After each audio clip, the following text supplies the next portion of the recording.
Buenos días, queridos amigos de las redes sociales. Bienvenido a nuestro canal. Qué alegría contar con tu compañía.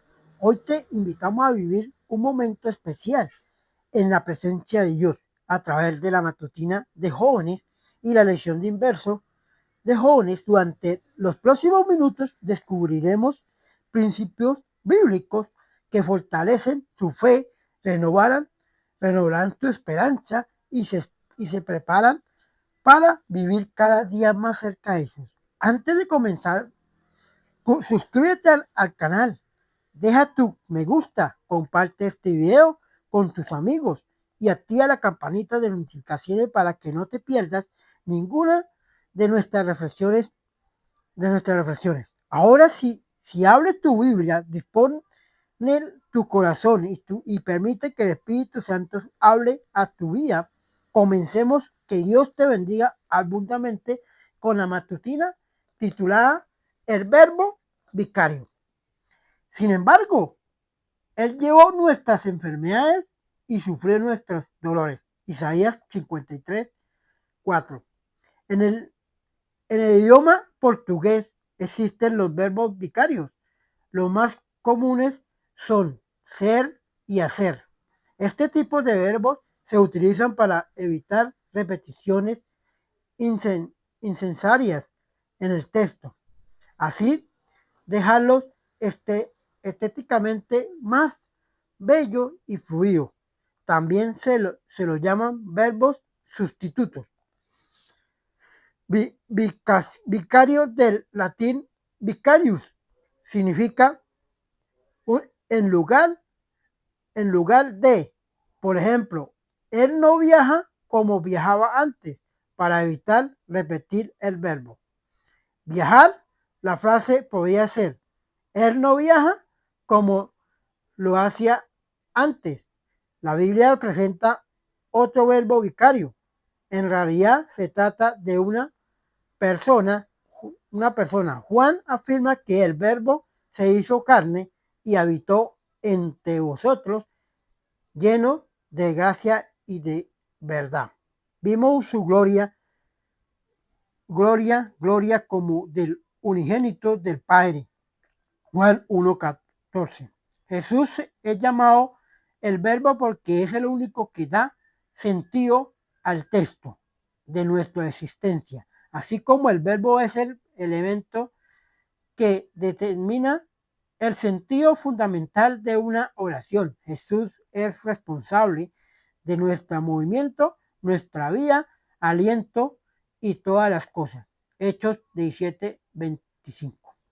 Jesús es la palabra caminante que desbordó en gloria, gracia y verdad. Atributos que expresan lo mejor del universo. No es el mero concepto. El verbo no permaneció aislado en el vocabulario de Dios, sino que se encarnó en nuestro mundo sombrío y tradujo el lenguaje humano al eterno amor del Padre. Como nadie, Jesús conoce los puntos y las comas que el pecado trajo a nuestra vida. Él mismo probó el amargo cáliz de la separación y sufrió la muerte eterna en la cruz del Calvario. El verbo fue traspasado por nuestras rebeliones y aplastado por nuestros pecados. Isaías 53:5. Para librarnos de las repeticiones innecesarias en el pecado. Sobre este inmenso sacrificio, Robert Sproul escribió lo siguiente: fue obsceno, pero fue hermoso, porque por medio de esta separación podremos un día experimentar la cercanía plena de Dios. Contemplaremos un día sin velo la luz de la faz de Dios. ¿Quién es de el Jesús? Página 104. cuál es tu reacción ante ese amor inconmensurable? ¿Qué respuesta te dará a Jesús? ¿Qué respuesta te dará Jesús por haber muerto en tu lugar? Al mirar la cruz, Jesús no quiere, no sé que sientas la lástima por él. Llorar y lamentarse no es el suficiente. Jesús lo quiere todo. Él quiere tu corazón.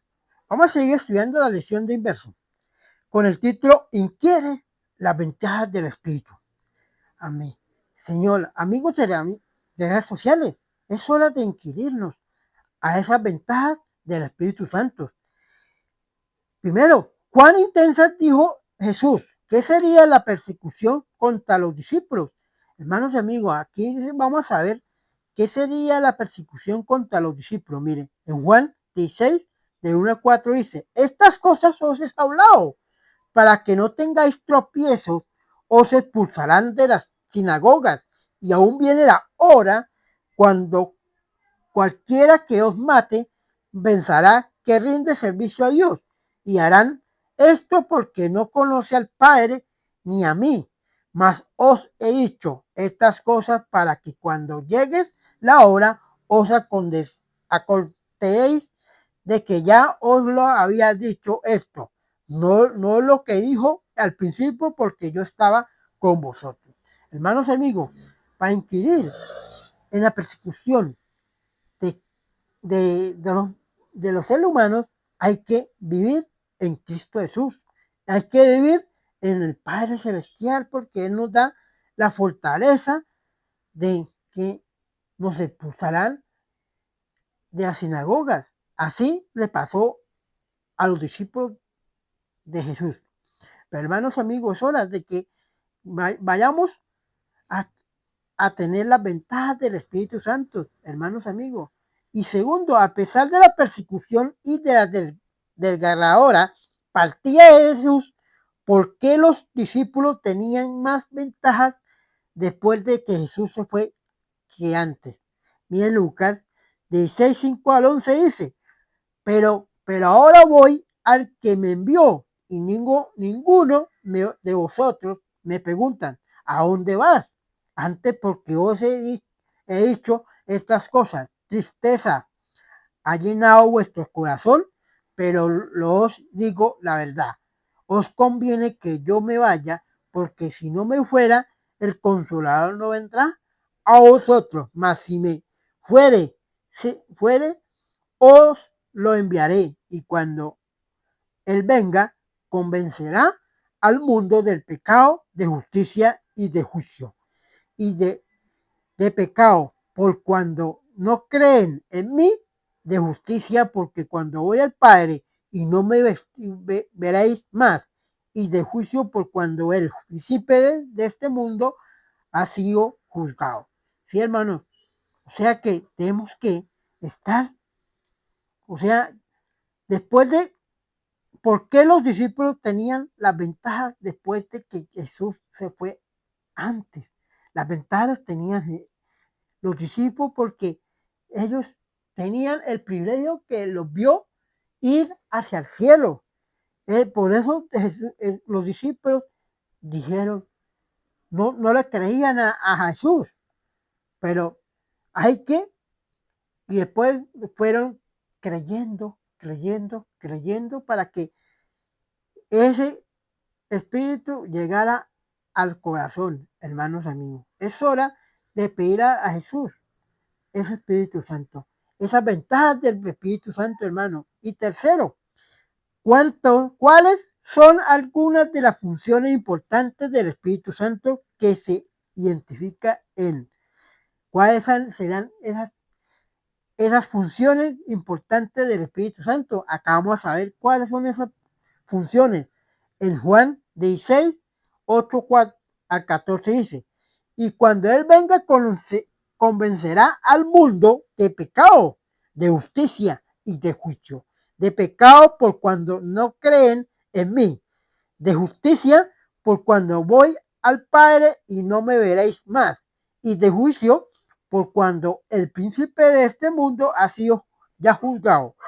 Aunque tengo muchas cosas que decirlos, pero ahora no las podéis sobrellevar, pero cuando venga el Espíritu de verdad, Él os guiará a toda la verdad, porque os hablará por su propia cuenta, sino que hablará todo lo que oyeres y os hará saber las cosas que hablan de venir.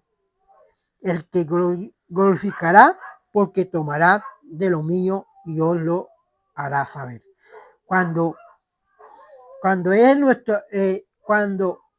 Dios se fue, Jesús se fue al cielo, Él dejó nuestro consolador, pero Él nos dejó el consolador para que el consolador nos convencerá de pecado, de justicia y de juicio.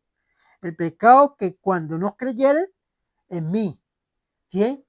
Si usted está dispuesto a creer en Cristo Jesús, Él nos, nos convencerá de este mundo de pecado, de este mundo de justicia y de este mundo de juicio. Eso significa, a pesar, significa que esas las funciones del Espíritu Santo. Va a convencernos del pecado que hay en este mundo, de justicia y de juicio. ¿Sí, hermano? El cuarto, ¿cómo podemos cooperar mejor con el Espíritu Santo y recibir más de Él? Hermanos amigos, ¿cómo podemos cooperar? Yendo, yendo a Jesús, yendo a Dios, para que Dios nos ayude a que el Espíritu tenga nuestro, nos tenga las cosas que mandó hijos. Compara las ventajas que tenemos hoy con las que tenían los discípulos cuando caminaban con él, con Jesús. ¿En, en qué aspecto? Hermanos y amigos, es hora de de comparar las ventajas que tenían los discípulos y las ventajas que tenían al caminar con Jesús. Hay que comparar esas cosas. Dolor y tristeza. ¿Cómo te cambia ese dolor y tristeza? El primero, ¿qué garantía le dio Jesús a sus seguidores para cuando sufren un dolor y un sufrimiento terrible? Juan 16, 20 al 22 dice, de cierto os digo, que vosotros lloráis y lamentaréis, y el mundo se le alegrará, pero aunque vosotros estéis tristes, vuestra tristeza se convertirá en gozo. La mujer, cuando da a luz, tiene dolor, porque ha llegado su hora, pero después que ha dado a luz un niño, ya no se acuerda de la angustia por el gozo de que haya nacido un hombre en el mundo. También vosotros ahora tenéis tristeza, pero os volveré a ver y se gozará vuestro corazón y nadie os quitará vuestro gozo. Sí, hermano, eso nos dejó Dios. Eso nos, para que nos quitara esa tristeza, ese dolor de tristeza, nos dice en Juan que es cierto que lloráis mantener al mundo, porque si usted está con Cristo Jesús, Cristo le quita ese dolor y esa tristeza y le da esa alegría en Cristo Jesús. Así como le da dolor a la mujer al parir, también nosotros tenemos ese dolor, porque Cristo nos llama a que tengamos al Espíritu Santo en el corazón. Sí, hermanos y amigos, es hora de que todos. El segundo, ¿qué hace Dios con nuestras tristezas? ¿Qué será que hace Dios con nuestras tristezas? Mire lo que dice Salmos 30:11 dice, has cambiado mi lamento en baile, desate mi silicio y me ceñiste de alegría. Eso nos cambia Dios. ¿Qué hace? ¿Qué hace ¿Qué hace Dios con nuestra tristeza? Nos la cambia. Dios nos la cambia como un lamento en baile, una alegría, un gozo, una cosa tan mayor.